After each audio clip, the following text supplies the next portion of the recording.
Hi everyone, I'm Jim and welcome to the newest episode of Jim's Game Corner. This is going to be a shorter episode, an overview of a 2D platformer Saving Princess of Mars. The game was handcrafted by one developer. There was no AI involved in the production of this, so this is the gameplay. We usually have 2 or more characters, and our goal is to solve puzzles, do some platforming, open doors, find keycards, etc. You also collect those weird little masks all over each episode of the game. At the start you have only one character, but as the game goes on you're going to have up to 4 different people. Each one controls slightly differently and has a special ability. So for example, our main character Jack, the lumberjack, yes, that's his name. He's good at fighting and jumping, but he usually cannot open doors. The queen can do that. Meanwhile, the captain has a special ability, kickboxing, with which she can destroy obstacles. She's my favorite character in the game, and we also have one more, a scientist, and that dude can do some magic with the computers and stuff. That's all.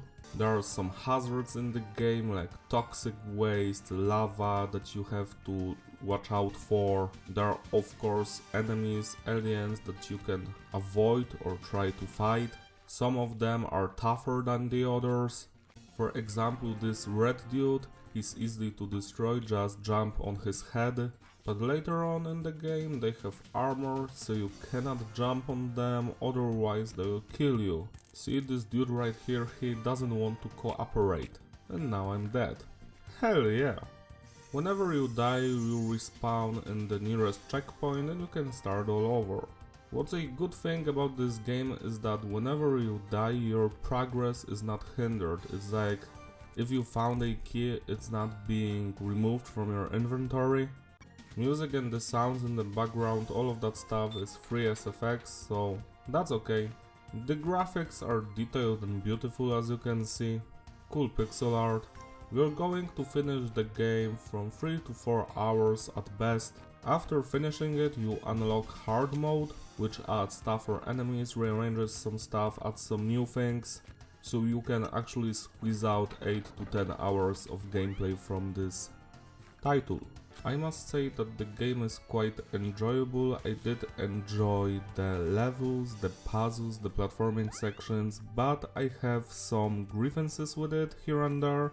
First, the thing that annoyed me to no end is the speed of our characters. They don't need to walk as slow as they do. The game would benefit from a run button or a faster speedrun mode. Because I think the developer decided to slow the characters down, so the game would take you at least 3 hours to finish, so you wouldn't be able to refund the game, because as we know, Steam has a policy that if you've played under 2 hours you can refund any title. In some cases you can even have more time like that, because I've played through one game for 10 hours. And I was very unhappy with that title, so I've left a very long message to the Steam help system or whatever, and they refunded me. So sometimes you can do it even more than 2 hours, but in just some cases, not in every case. And apparently the developer of Saving Princess of Mars would love to make a sequel, so this is just a small idea, make the game a little bit faster for people. Because not everyone has patience to move slowly through video games. It's one of the reasons why I cannot play through some survival horrors, for example, because they're just too slow and that annoys the hell out of me. Also, it's not like I want every single game to have as fast gameplay as Quake 3 Arena, but I feel lots of video games would benefit from faster characters, faster movement. I'm not a zoomer, I'm old, I'm almost 30, but I still prefer when you move faster. Here, as you can see, the movement is just okay, could have been faster, that's just my opinion. The second and the last downside of this project for me personally is the writing. The story is okay, don't get me wrong, but some of the jokes and sexual innuendo, it's like, it's a little bit cringy to be quite honest. Still, I did enjoy some of the jokes.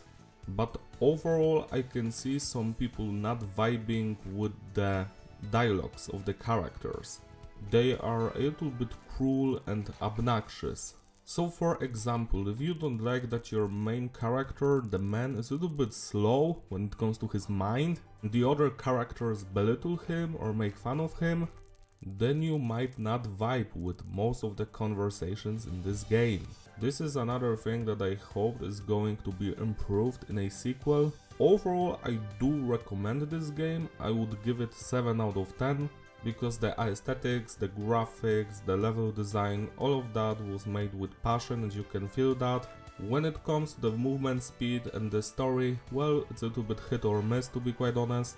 But I think that if you dig platformers, you're going to have a great time here.